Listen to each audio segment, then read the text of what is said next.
Alors je voulais faire une vidéo avec peut-être un peu de texte, un peu d'intro, un peu de visuel, mais je considère que The Amazing Digital Circus a déjà pris assez de mon temps comme ça pour que j'en dépense encore plus pour faire du montage, donc on va y aller en mode un peu improvisation, un peu YOLO quelque part.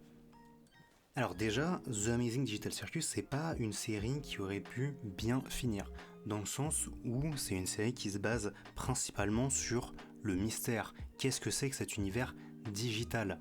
Et quand on construit une série comme ça autour d'un mystère, forcément, quand on le résout, ça va laisser forcément certaines personnes sur leur faim, et c'est bien normal.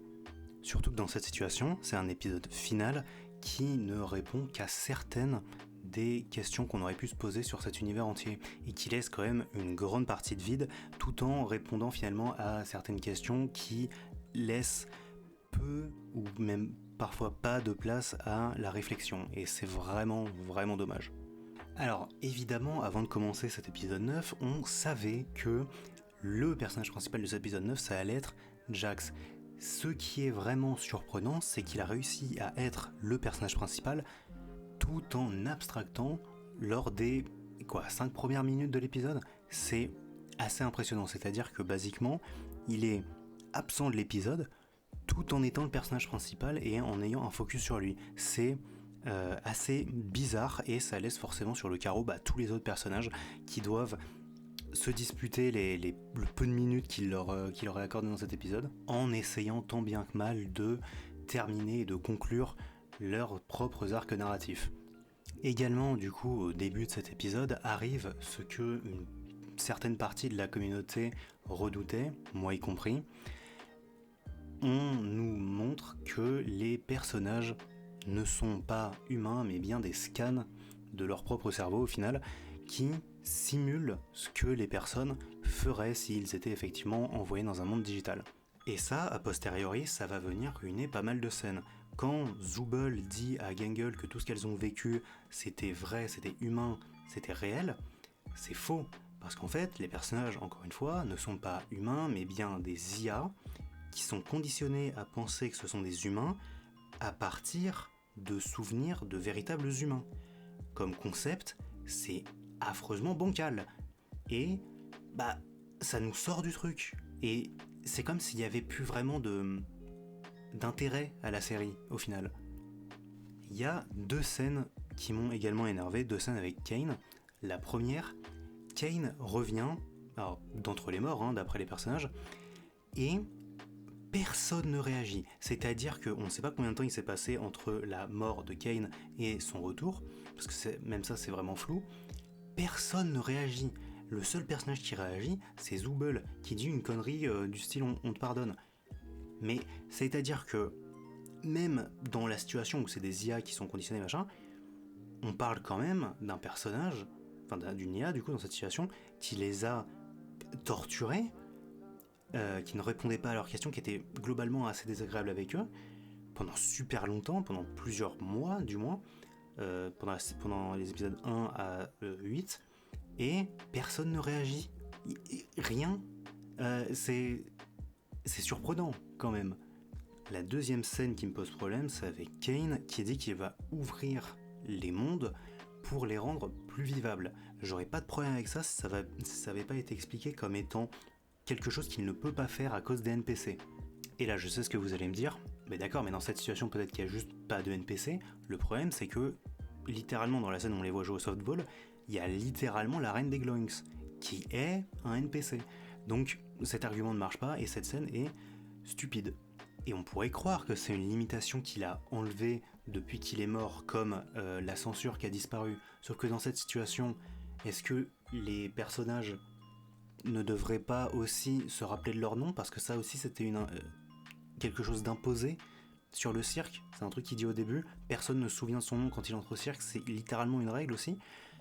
Ça n'a aucun sens, ça ruine, cet épisode ruine énormément de règles, et c'est le truc principal qui m'emmerde, moi personnellement, avec en plus du coup le fait que les personnages sont des IA.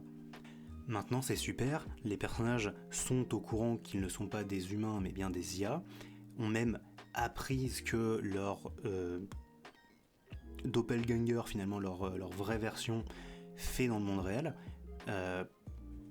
pourquoi ne pas juste mettre fin au cirque, tout couper, stop, fin des lumières, éteindre les lumières? Parce que là, il y a un problème moral quand même qui se pose, c'est que qu'est-ce qui se passe si quelqu'un d'autre met le casque et donc se fait scanner le cerveau et apparaît dans le cirque? Parce que c'est clairement une possibilité, sachant qu'on sait que Pomni, il y a que quelques mois de ça, a mis le casque en faisant de l'urbex, donc c'est pas déconnant que quelqu'un d'autre fasse de l'urbex et se mette le putain de casque sur la tête. C'est moyen quand même. Niveau moral, c'est moyen. Et en parlant de ce casque d'ailleurs, il y a un personnage dont on n'a aucune idée de comment il a mis le masque, ou elle a mis le masque dans cette situation. Kinger, on sait parce que c'était un des premiers développeurs. Pomni et Zooble faisaient de l'urbex, plus ou moins pareil, plus ou moins même situation pour Jax.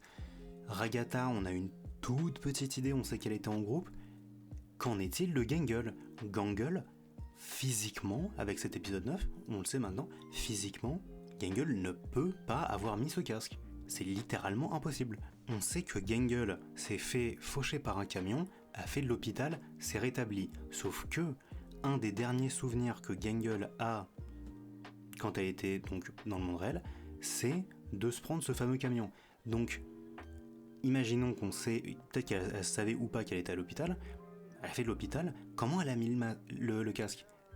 Parce que la Gangle du cirque, on sait qu'elle a abandonné ses rêves de travailler dans le webcomic, que la Gangle du monde réel, elle a littéralement poursuivi ses rêves et elle a continué, elle a fait du webcomic. Comment ça fait sens en fait? Parce que ou alors c'est pas la même personne, ou alors pendant qu'elle était alitée à l'hôpital, elle a mis le casque de quelconque manière, ou alors quelqu'un lui a mis le casque. Peut-être dans cette situation, peut-être que ça fait plus de sens. Mais dans cette situation, c'est qui CNA? La compagnie CNA, enfin CEA, si je le dis en français, on ne sait pas qui c'est, on ne sait pas ce qu'ils font, autre que du développement d'IA, pourquoi ils développaient l'IA, pour faire quoi? En fait, est-ce que tu crées une IA aussi importante, intelligente que Kane? Comment ça fonctionne? Et genre, dans les années, les années fin 90, ça n'a aucun sens. Qu'est-ce qu'ils faisaient d'autre? Où est-ce qu'ils sont passés maintenant? On sait pas. Qu'en est-il de Able, du coup? Qu'en est-il de la deuxième IA? On sait pas. C'était probablement Bubbles, du coup, vu qu'elle réapparaît pas. On sait pas. Il y a tellement de choses qu'on ne sait pas, et l'épisode il répond pas à grand chose d'assez important. Bref, comme je le disais au début, c'est juste une série qui ne pouvait pas bien finir, les personnages sont incomplets, l'histoire est incomplète, et je sais pas si vous vous rappelez, mais en fait Pomni, c'était censé être le personnage principal, et au final, on n'en sait rien. En fait, on ne sait rien de ce personnage, et c'est juste terrifiant, c'est un échec un peu ce dernier épisode, et c'est triste, parce que j'ai vraiment aimé ces 8 premiers épisodes qui me vendaient un final qui aurait pu être vraiment énorme, et au final, c'est le gâteau qui retombe, tout est cassé, tout le château de cartes qui s'écroule finalement, c'est vraiment terrible et dommage.